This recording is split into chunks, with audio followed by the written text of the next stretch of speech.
Hello, everybody, and welcome back to Henchman Story, Issue 5, Henchman Side Hustle, it's called. And we are continuing our adventures as Stan the Henchman.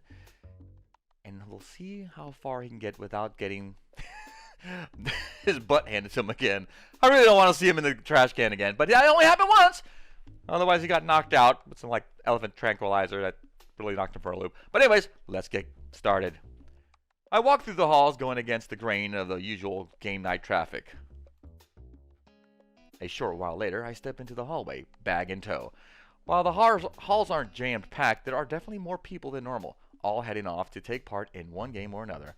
The main hall will have the most people, playing on cheap card tables surrounded by a sea of plastic folding chairs. It's where we hold any tournaments or contests, and it's also where Lord Bedlam's usually found. I already hear the cheer from the direction as if to remind me of all the fun I won't be having tonight, but that's okay. If you want to make enough money, you can just buy fun whenever you want, right? The further I walk, the fewer people I see.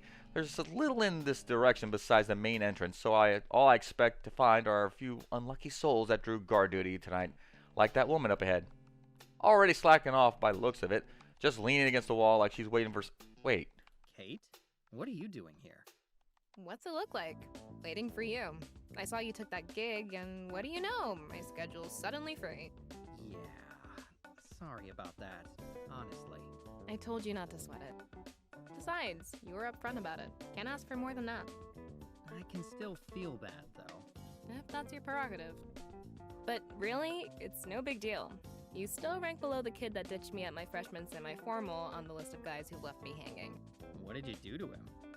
Let's just say that was when I took apart my first engine. Now, come on. We can't be late for dust-off. We? Oh, that's weird. Kate starts walking down the hall, and I'm quick to follow. After I caught up, I match her pace and shoot her a quizzical glance. How'd you beat me here anyway? It's a long walk from the living quarters. I was in the area. Doing what? Alright, I was lost, okay? I've been looking for the game room for a half hour when you texted, so I figured I may as well stay put. Alright. She didn't look like someone who had been lost, but I don't press any further. So, find out any more details about this gig? Not really, but I expect the queen bee herself to be part of it. Just smells like one of hers. You mean Scorpion. Does she tag along on a lot of these things? No, just occasionally, but there's a pattern to it. It's usually... well, it's hard to explain. Just a hunch, I guess. I scratch my chin as I ponder her explanation, or rather lack thereof. Just a hunch, huh? However, before I can ask what she meant by that, I find myself interrupted. Hold it right there, you two. Let's see some ID. Chop chop. I stop and look up to find a familiar scowl peering at me from behind the window of a security checkpoint. James, the gate supervisor. Must have been lost in thought. Looks like we reached the main entrance already. Oh, hey, James. We were just headed out for a bit. Mind opening the gate for us? Oh, just like that, huh? I'm just supposed to open the gate for you and you waltz on through? Is that not how gates work? Should we do a different kind of dance when we go through or something? The type of dance isn't the point. The nerve of rookies these days. This gate is under my jurisdiction. I determine who gets in and who gets out. You could say I control the lifeline for the whole fortress. I like his little bunny. You could say that. Except you're not actually allowed to stop anyone who works for Lord Bedlam from coming or going, remember? We've been over this, dude. Complaints were filed, HR got involved. Just open the gate, man. Don't make a whole thing out of it. Grumbling the entire way, James trudges over to the gate controls and pulls the lever, letting the gates open with a groan. Alright, you're clear to proceed. Well, mark my words, Stan. One day, you'll need to get through and I'll be allowed to stop you. One day, it will be the gate supervisor's time to shine. One day! That day's never going to come, is it? Oh, absolutely not. With our path clear, we make our way through the open gate and into the natural caverns beyond. The words, "one day," echoing off the walls even as the gate closes in our wake. After another hike through a series of tunnels, we finally emerge into the wilderness, where we're greeted with the painfully bright light of the late afternoon sun. Glad we got off work early today. I hate coming out here at night. The return trip is gonna suck. I can feel the poison ivy in my uniform already. This way. I know the spot they're using. It's not long before we reach our destination. A small clearing with a large mossy stump in the middle and a small babbling creek just before the far tree line. No one else appears to be here, so I saunter up to the stump and take a seat. I check my phone. A full minute ahead of schedule. Nothing to worry about. So why does Kate look so tense? Don't worry, James won't lock us out. He talks a big game, but that's all it is. No, it's not that. I frown, confused. It's not dark yet, and no one ever comes into these woods except Bedlam's henchmen, so I'm not sure why she'd be nervous. The most dangerous thing you'd find out here is a skunk, or maybe a... Cutting it a little close, aren't we? I jump and roll around at the source of the noise, just in time to see Madame Scorpion step out of the shadows, like a lioness emerging from the undergrowth. When she stalks forward, she barely makes a sound, and her footing is never in doubt, despite the uneven ground. Somewhere in the depths of my primal lizard brain, my fight or flight reflex is triggered, and I hear a voice scream at me to run. Instead, I cough to clear out the lump in my throat and offer a sloppy salute. Close only counts in horseshoes, hand grenades, and orbital doomsday lasers, ma'am.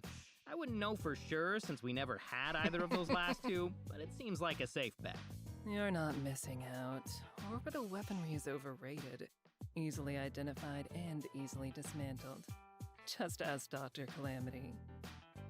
Scorpion chuckles to herself and shakes her head at a joke that we're not privy to before her eyes flash to Kate. I'm surprised to see that you've brought company, Stanley. I don't recall my invitation including a +1. Kate offers a crisp salute without a flinch. Ma'am, sorry if I'm intruding. I just saw the gig on the app and... I am speaking to Stanley. If I require your input, I will request it. Her eyes linger on Kate's still present name tag. Kate? Is that understood? This time, Kate stays silent, merely nodding in understanding. Scorpion appraises her for a moment more before returning her gaze to me. Hastily, I rise from my seat and offer a decidedly less crisp salute. Now, Stanley, explain yourself.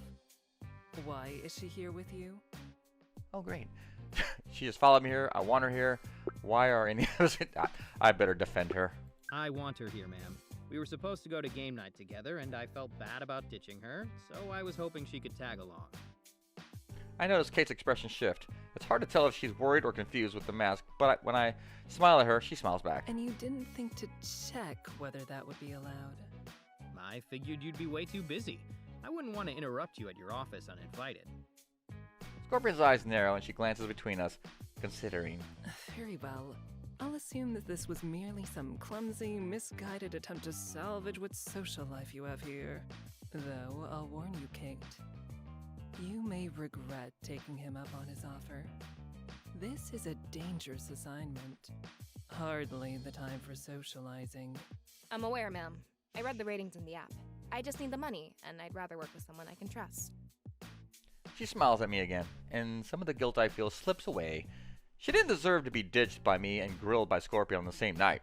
I'm glad that took some of the heat off of her. Very well, but this job was supposed to have been marked as exclusive.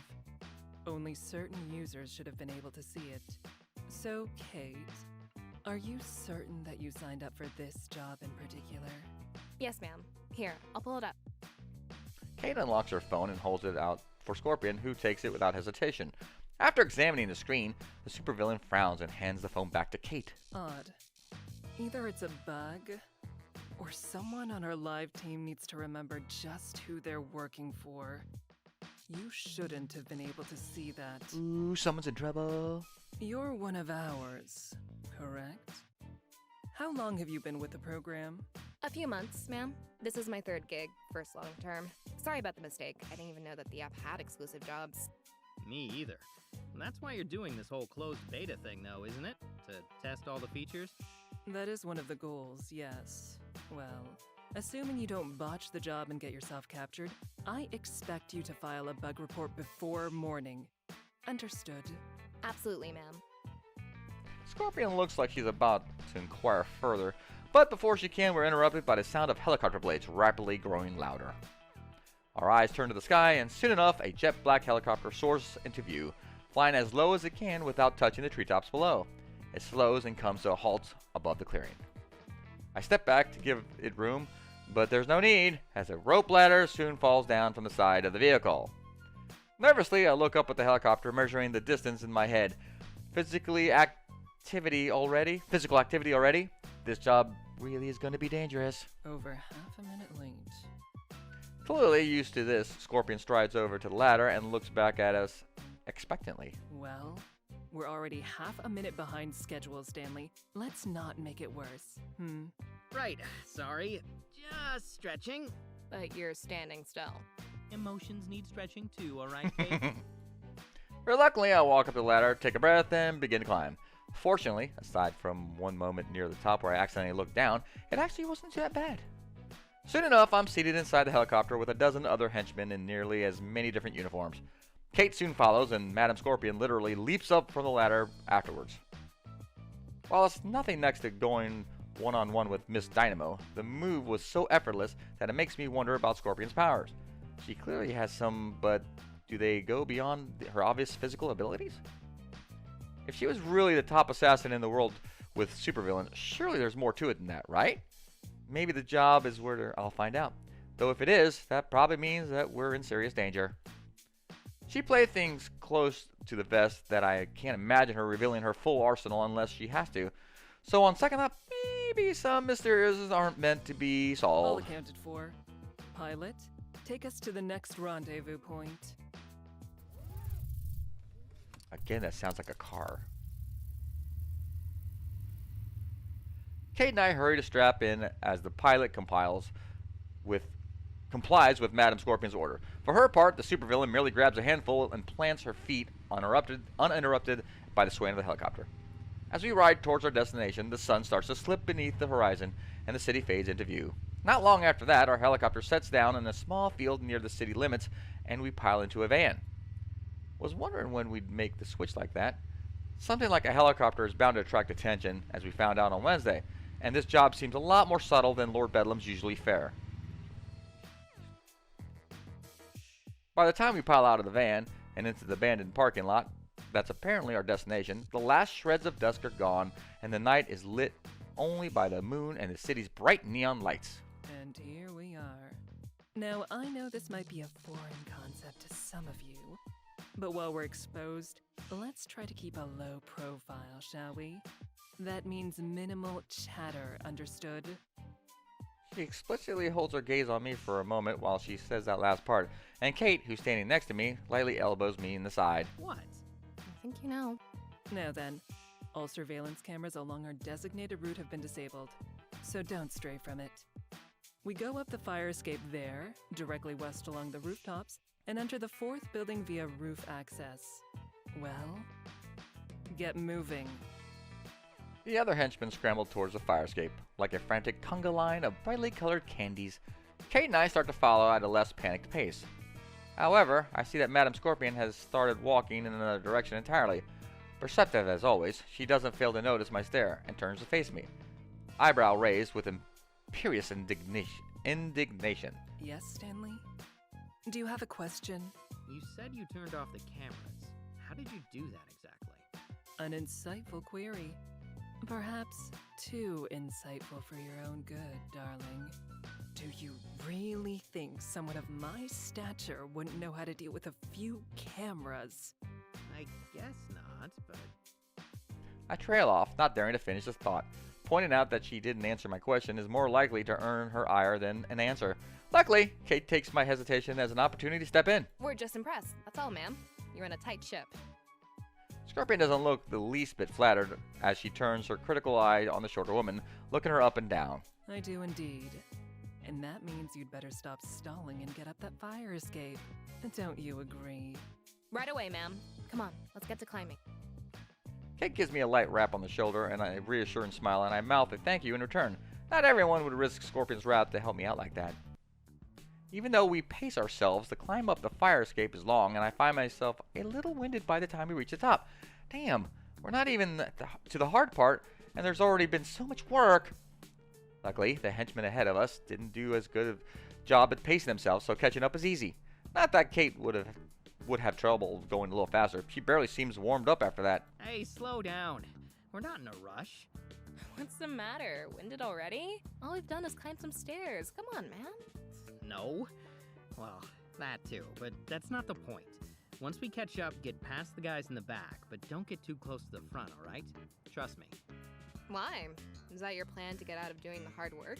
Or are you still worried about the cameras? Nah, not that. I believe Scorpion when she says they're off. That was genuine curiosity. For an isolated operation, cutting the cameras doesn't sound too crazy. But does she do this for every gig on the app? I know it's the digital age and all that, but it still doesn't seem like something that a person should be able to just do with the snap of their fingers. No, you're right. Well, I have my theories. I'm kind of surprised you latched onto that detail. I'll try to take that as a compliment. But all that aside, just trust me on this. The front and the rear are always the worst places to be on any team larger than a dozen. The guys in the rear have it the worst because that's where the superheroes usually show up. And the guys up front deal with the in-house security. But the guys in the middle, they usually make it. Well, unless it's just a big mess and everyone has to scatter. But I doubt that'll happen with Scorpion overseeing this in person. Oh, yeah, that's good thinking. I never really thought of it like that. As we catch up to the others, we casually slip past the guys taking up the rear and meld with the middle of the pack. I glance down at Kate and offer a thumbs up, which she returns along with an uneasy smile. Our patchwork team of mercenary henchmen is quite the odd sight, a mob of multicolored goons hopping along the rooftops. But with the cameras gone and the adjacent buildings either too short or abandoned, there's no one to appreciate the show. No one in the gaggle of henchmen seems to be particularly enthusiastic about it either. None of us know each other. Hell, I don't even recognize most of these uniforms. And everyone took Scorpion's line about minimizing chatter to a heart. It's a weird vibe. We're technically a team, but not really. Eventually, we reach the target rooftop. The guys in the front are both wearing green and gold uniforms, and they're either young or cocky because they walk right up to the roof access door and pull it open. I let out a sigh of relief. So far, so good. Still, as our point of men start down the stairwell, Kate and I make sure to maintain a safe distance. Something's waiting for us down there. I just had that feeling. The stairwell from the roof is short, only meant to connect it to the top level, so it's not long before our little band of misfit henchmen enter the facility proper. Someone lets out a low whistle as our green-clad point men open the door, and while he was quickly shushed, I have to agree with the sentiment. What awaits us is impressive. I'm not all that tech-savvy, but my best guess is that it's some kind of server room. Rows and rows of uniform machines hung quietly in the darkness, glowing from the light of their blinking LEDs. A server farm. That makes sense. You guys were on a data heist for your last operation too, right? Yeah, we were. You figure that's what we're after here too? It would fit. Scorpion doesn't do things randomly. I nod agreement before we can discuss anything further. Our vanguard is waving for us to move, and the whole group starts creeping slowly forward. The rows make it a tight squeeze, even for two people to stand shoulder to shoulder. It's like a futuristic library in here. I glance at Kate and find her looking back at me, jaw set. I nod, equally tense. This would be a bad spot to run into trouble that I'm expecting, which of course means... Guys, flashlight, 10 o'clock. Guys! I turn my head and immediately see it fading and growing brighter as it passes between the aisles. Unfortunately, the green and gold duo in front doesn't. Not until they step out into the next aisle and right into its path. Immediately, the guard lets out a shout, and while the green henchmen reach for their weapons, the guard is faster on the draw. A sharp electronic crackle cuts through the air, and a heartbeat later, both the henchmen fall to the floor, twitching violently as sparks run across their uniforms. Already, the other henchmen are scrambling every which way. Any sense of discipline shatter almost immediately. This is about to go sideways real fast. Kate rushes to grab the nearest of our would-be teammates, trying to keep them from scattering. Hey, get back here! We need to stay organized! It causes some of them to hesitate, but not for long. If I help, maybe we can convince everyone to stick together and find a way out of this. On the other hand, if we just let them run around like a bunch of idiots, they could make for a nice distraction. That's why we didn't take the lead after all. Whatever I do, though, I need to do it quick. I gotta organize a team. I gotta be the man! I join Kate in her efforts to corral our panicked squad mates. She's right. Stop freaking out. If we just run around like a bunch of morons, we're toast. We need to run around like a bunch of coordinated Those aren't superheroes out there. These are just security guards.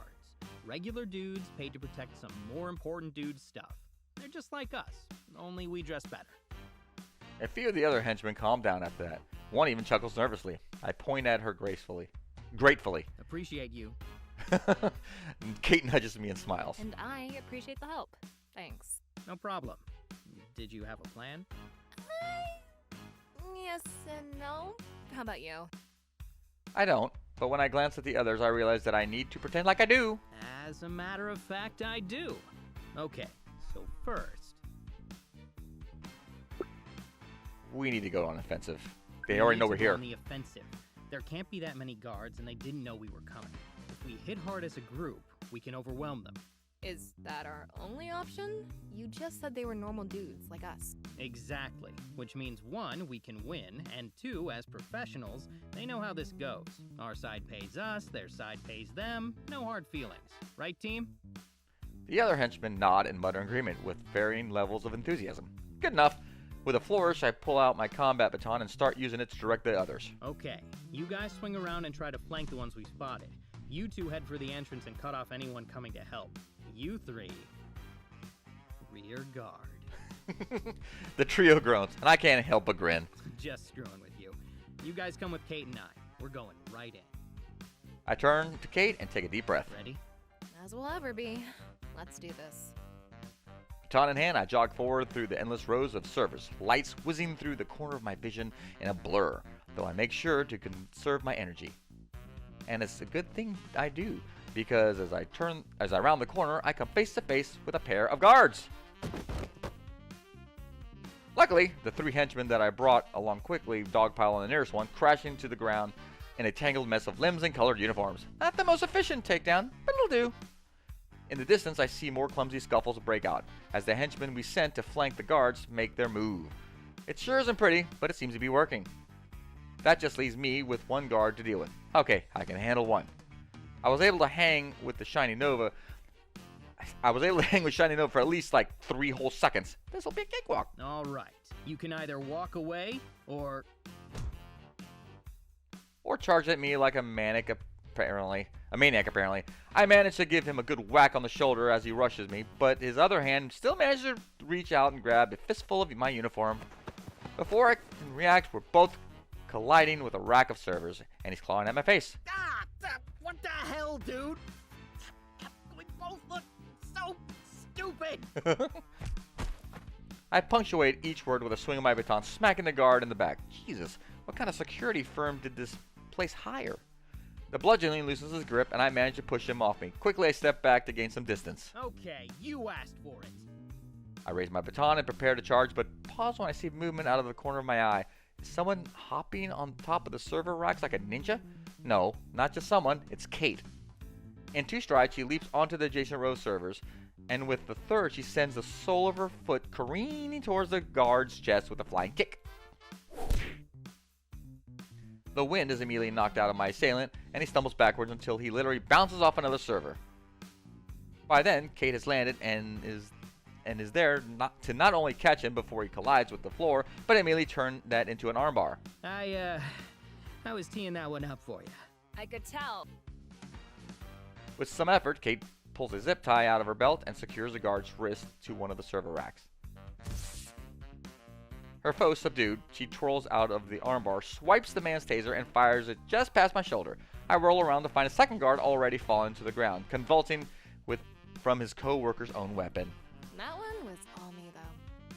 I turn back to offer a snide remark, only to find a third guard running towards Kate from behind. Lacking any kind of projectile, I run forward and dive into a baseball slide, swinging my baton at the man's shin.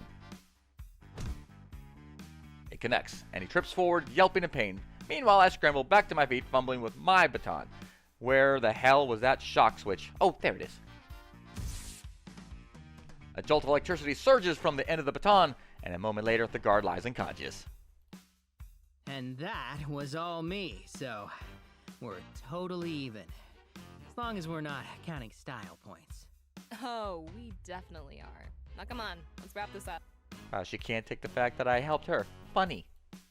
Thanks to the combined efforts of the newly organized henchmen, that doesn't take long, and we don't lose that many of our own. I feel my phone buzz. Pulling out my belt reveals that it's a notification from the Henchman app, and judging by the reaction of those around me, we all got it. North stairwell, down 3 floors. I look at Kate, and she shrugs. Better do what it says. Finding the way down doesn't take long, but we double and triple check our corners before entering. Getting caught in a cramped stairwell would be bad news, considering our losses already.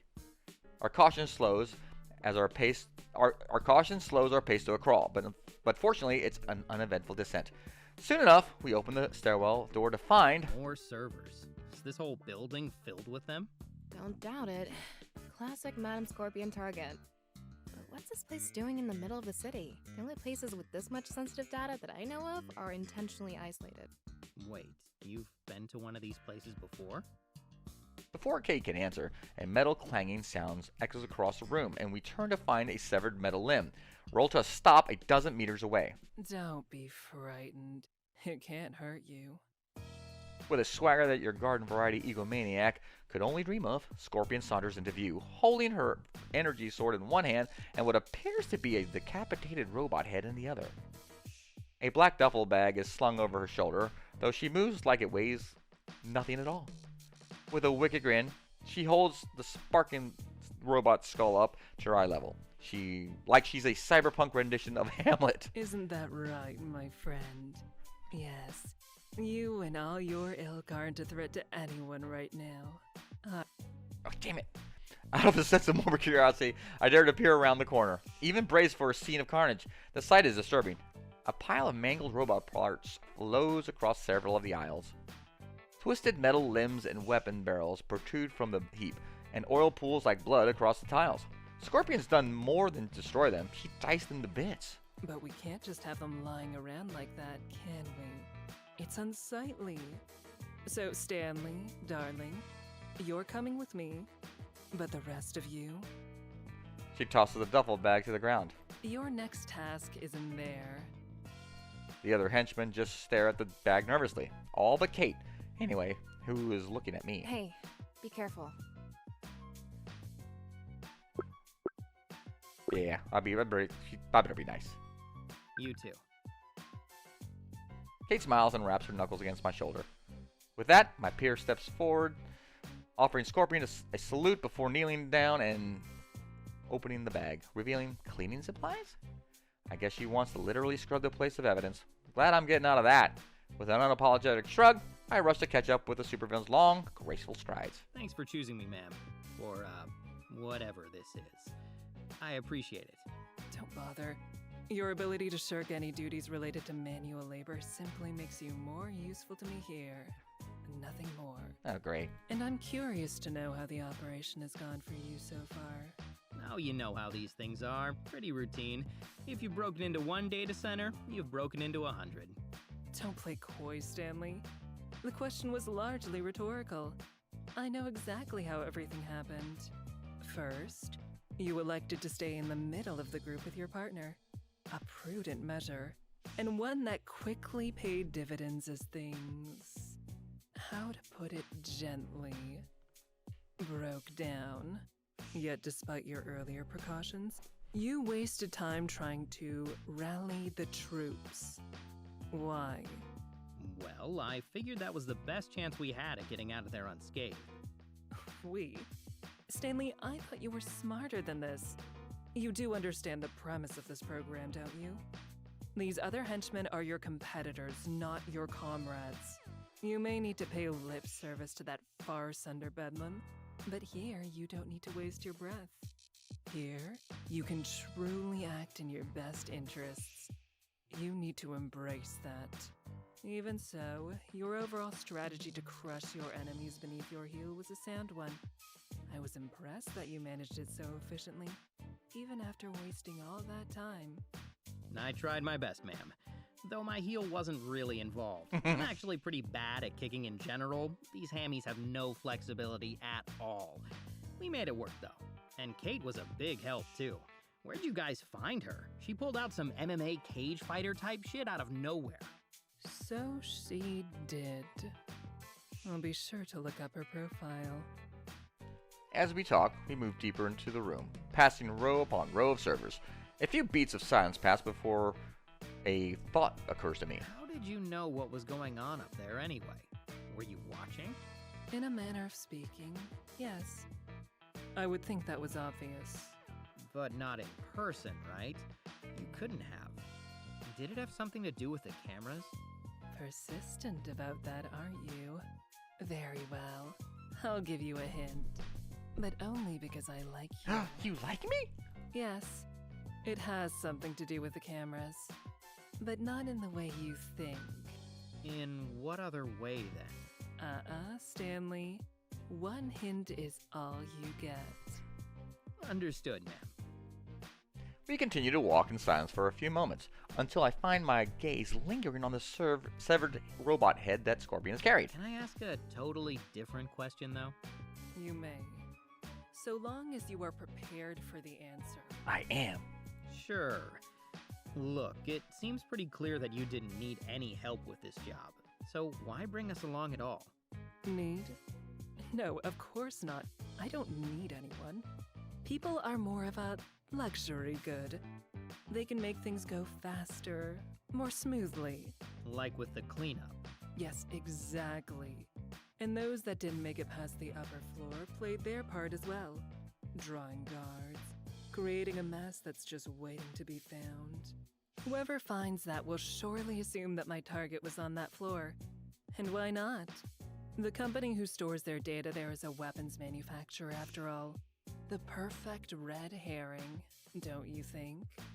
But what you're after is here instead? Precisely. And when our friends have cleaned up the mess, no one will suspect I was here, among terabytes of private data scraped from the far corners of the internet. So while some hero or agency spends weeks chasing down a fake lead, any trace of the true theft will have disappeared. She turns to me with a devious grin and winks. I cough into my hand and avert my eyes, wilting under her gaze. In response, she lets out a haughty laugh, which only serves to make me feel even more awkward. Such a professional. By now, we've passed the last rows of servers and reached the very edge of the room. A thick metal security door stands before us, controlled by a nearby keypad. Hold this for me, darling. Without bothering for confirmation, Scorpion shoves the hilt of her beam saber into my hands. Though I fumble it for a second, I quickly gain control and immediately lock it into a two-handed death grip. Meanwhile, the supervillain puts her free hand on the keypad and closes her eyes. Out of the corner of my eye, I see her grip tighten the robot's head, causing the metal to squeal in protest. Soon enough, the keypad turns green and I hear the sound of the doors locks disengaging. How did you do that? I think back to my question about how she saw what happened on the top floor. There's definitely a connection there, but what is it? Or is it yet another juicy red herring? I wouldn't put it past her. Screwing with people seems to be her favorite pastime, and I'm clearly in her crosshairs. In fact, when her eyes open and turn in my direction, that's exactly what it looks like. Crosshairs. Now, Stanley. She removes her hand from the security panel and slowly reaches towards me, smiling in a way that is equal parts alluring and foreboding. Even though I've seen it before, I can't help but find it unnerving. With a self-satisfied hum, she plucks the hilt of her weapon from my hands. Would you kindly step through that door?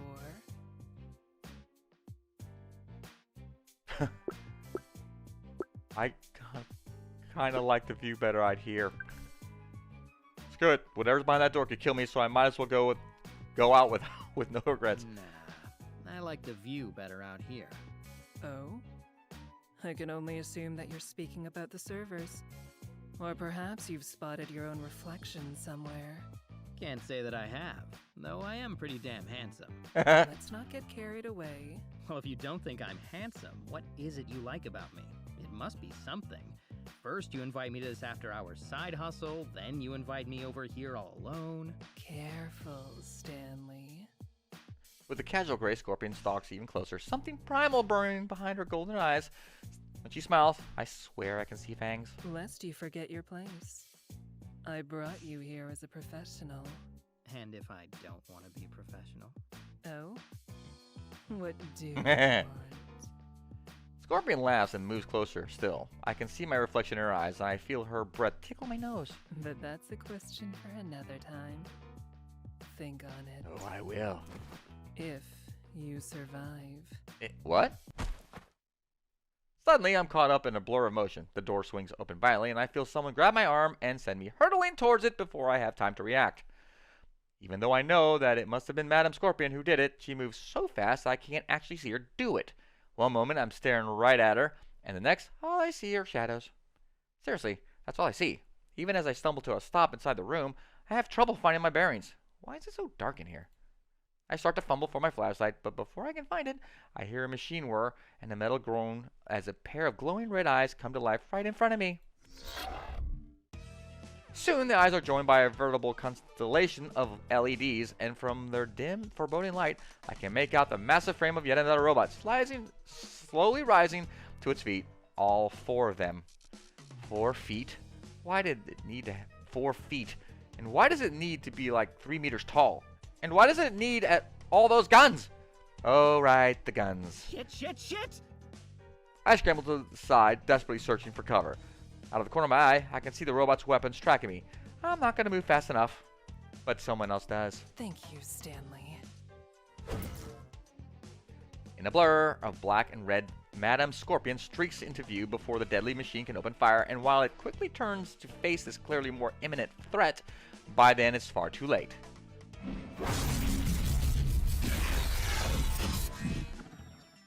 Scorpion's blaze moves so fast that it looks like a continuous streak of light, painting a crisscrossing pattern of crimson across the machine's hulking form until it practically is covered in glowing crosshatches. As the pattern fades, the quadruple titan groans, and then all at once collapses into a heap of minced plating and shattered circuitry. I can't say it. Shattered circuitry. There, circuitry! Did it! There isn't a limb or weapon barrel left intact. Can't understand why I had so much problem with circuitry. There. As the robot's bolts and shreds to bits of armored plating roll around the floor, Madame Scorpion steps out from the darkness, tinkering with a knob on her weapon's hilt. The frequency was off a little. Those cuts should have been much cleaner. With a flourish, she deactivates the energy blade and returns the hilt to her hip. Only then does she acknowledge me with a smile that seems to be even more dangerous than usual now that it's obscured in shadow. But you were an excellent distraction, Stanley. Even if you were unwilling. Thanks? But why did you even need one? They kept this unit from connecting with the main network to mask its presence. Not the first time I've seen that trick, so I wanted to be sure that I wasn't walking into anything. So they had a super secret robot just sitting in here, specifically to guard this room. What exactly is hidden in this data that you're after? Hidden? Why, nothing at all. Just mundane details gathered from insignificant individuals. Seriously? All this for some mundane details? Individually mundane, but together, as precious as gold. You'll understand soon enough. But for now... The sound of approaching footsteps interrupts Scorpion's order, and by the time I turn to find their source, Kate is standing in the doorway, breathing hard. Ma'am, we heard a commotion from over here. Do you need any assistance? For a second, it looks like she's about to ask a follow-up question, but that fades as soon as her head turns in my direction. Well, at least someone in here is concerned about my well-being. Not urgently, so no. Is the cleanup complete? Just about. The others should have it wrapped up momentarily. Luckily, we still have a decent amount of manpower left standing, so it went pretty smoothly. Very well. Then help Stanley with this last one. Don't leave a trace behind. Yes, ma'am. As Kate rushes over to help, Scorpion walks deeper into the room, starting to disappear into the darkness. After a few steps, she gives pause and leers at me over her shoulder, her face half covered in shadow. Though I cut it short, I enjoyed our conversation, Stanley. I'd be open to continuing it some other time. All right. I dare say I'd even desire it. All right again. I swallow the lump that's formed in my throat and nod. At that, Scorpion takes her leave, slipping into darkness with silent steps. By now, Kate's reached my side, along with Scorpion's duffel bag of cleaning supplies. You alright? What happened? Yeah, I'm fine. God used his bait, but as you can see... I gesture to the pile of scrap that's used to be an 8-foot-tall death machine. Kate nods in understanding and offers me a pat on the back. Well, I'm glad it's lying there and not you. As she gets closer, I can finally make out the details of her face through the darkness. There's blood on her lip and a small tear in her mask. Wait, are you bleeding? What happened? Oh, that. Yeah, we ran into a straggler. I think its pathing got messed up on the way here, so it was slow to respond to our employer's little mess. I took care of it, though. No big deal. She did? Really? After what I saw, anything that could take you on must be at least a little bit of a big deal. Oh, come on. Taking out some underpaid night shift muscle isn't much of a feat. I know a few moves, that's it. But seriously, I just got a little careless. I'll ice it when I get back. Now, come on, let's get this sucker in the dustbin. I don't see any tear in her mask. A few minutes later, I'm hurtling through the air, clinging to a zip line for dear life. Why a zip line? I asked the same thing. Scorpion said it was yet another red herring, but I think she just wanted to see if I'd scream. Well, too bad for her. I managed to avoid any and all squeals, yelps, or shrieks as I careen towards the parking lot, although my landing is hardly dignified. Justice Burger. The moment from the zip line carries me forward after I touch down, and I flail wildly before gracefully falling to the asphalt. Did you have to push me again? I turn to find the supervillain standing over me, having stuck her own landing without flinching. Not surprising. She could have probably jumped out the window and landed unscathed, honestly. As if you don't enjoy it. I do. Right. I start to scrape myself off the ground, but when I reach my knees, I find a purple glove held out in my direction. And here I thought you had the agility of a panther. 2 panthers. They're heavy animals, okay? Sure. Clearly, that zip line required a rating of 3 panthers or higher. Taunts aside, I'm grateful for the help and happily take Kate's extended hand. Once I'm back on my feet, I dust myself off and start heading for the van. One by one, Scorpion and the remaining henchmen pile into the back of the vehicle. It's a lot less crowded this time, and some take advantage of the empty seats by stretching out. Scorpion uses one as a pedestal for her severed robot head that she acquired earlier. Her severed robot head she acquired earlier. Possibly because she still needs it for something, but more probably because she's a bloodthirsty sadist. Just before we close the doors, a shout echoes out from across the parking lot. It's one of the green-clad henchmen who had taken point. Apparently, the taser wore off. Shit, I think he can actually make it. He could have 30 seconds ago, but not now. And you should be glad that's the case. That's one less person who gets a share of the completion fee. I'd suggest closing the door, Stanley. I look out towards the stranded henchman, desperately waving at us as he drunkenly stumbles closer. I imagine I looked just like that when I was fleeing Miss Dynamo on Wednesday, but this is Scorpion's show. Plus, she's right about the money. Yeah, I've been being really nice with her. She's probably not going to like it, and I didn't quite run into that room for her, so she's not happy about that, so I'm going to have to close the door. Sorry, Kate. Yes. I offer Kate an apologetic wince and then reach for the door handle. It slams closed easily, but it's a double door that leaves it half open with the matching door on Kate's side of the van. She's not budging, so I scramble over. Wait, look, he's close. I look at out the remaining door, and Kate's right. He's not far. We don't have to wait another 20 seconds or so.